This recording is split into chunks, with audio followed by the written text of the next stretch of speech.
I suppose you could say this is straight off the back of the last video I just put out on Machu Picchu. I also said I'd put information like that out about 3 or 4 years ago. Some of you will have seen it, some of you will have gone back and checked that.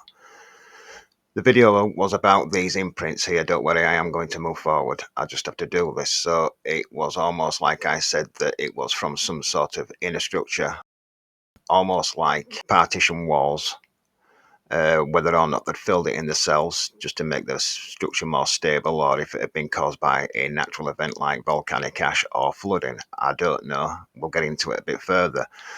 But there were parts of that video that I didn't end up sharing. I just uploaded it without checking the rest of the images, namely this section here. So the bottom left hand corner. I did mention this about 4 years ago as well. So if you notice how it seems to just splay out a bit, at the time I mentioned how it almost looked like it was volcanic ash that had solidified as it ran down the wall and then accumulated at the bottom. Yeah, that's what it looks like. But this image that I brought over from the right hand side, it could also be the there's just more buried, right? And it's just an imprint of more boarding in a structure. It doesn't necessarily have to be volcanic ash. It's just something that I had to mention because I realized it as I watched my own video back there. Another part of the wall that I showed in that video is this. It is Cusco. Everyone thinks that this is a snake, right? But in my opinion, somebody from the past has just stood against this wall at some point and seen this area that's been coloured in grey just to show you the outline of it. Yeah. And they just ended up carving out crudely a circle for the eye, and maybe even the snake, right? It is absolutely was not built as a snake. It doesn't look like one for one thing. I'm pretty sure they could have done a better job than that. But anyway, what I've just been speaking about here, with the inner structure, is what I've got on the screen. Exactly how we would do it today. Even we would fill the walls in, wouldn't we? With, some type of insulation, straw or hay, anything really that's just going to insulate or even make stronger the building, make it more damp proof, cooler in summer and warmer in winter. But and that comes across when you look at sites like I'm going to show next. So this is called Hagar Kim, if that's how it's even pronounced.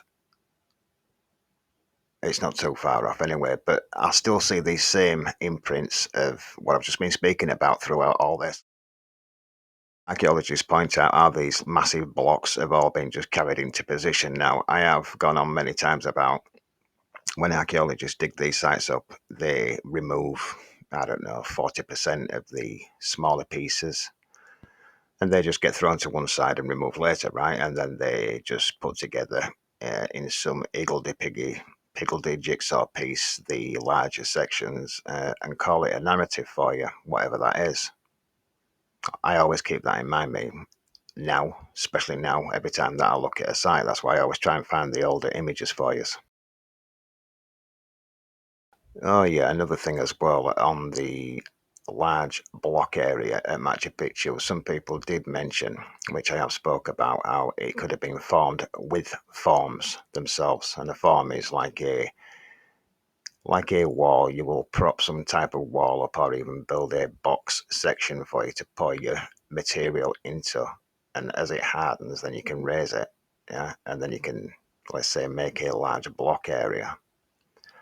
It's got imprints like that. I can't just point every single thing out in one video. The video would be 3 days long.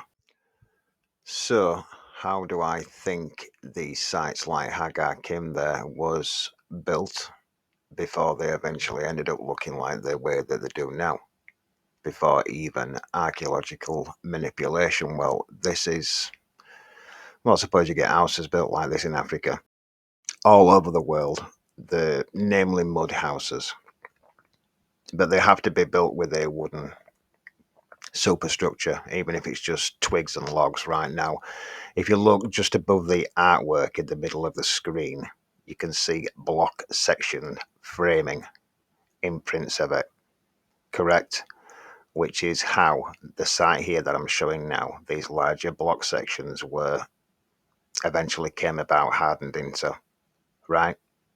The top image here shows you how that's slightly offline, you know, like as the wood rots away, it will form blocks. Yeah, and as archaeologists come and tidy away all the rubble and then rebuild it, we end up with sites looking like what we've got today.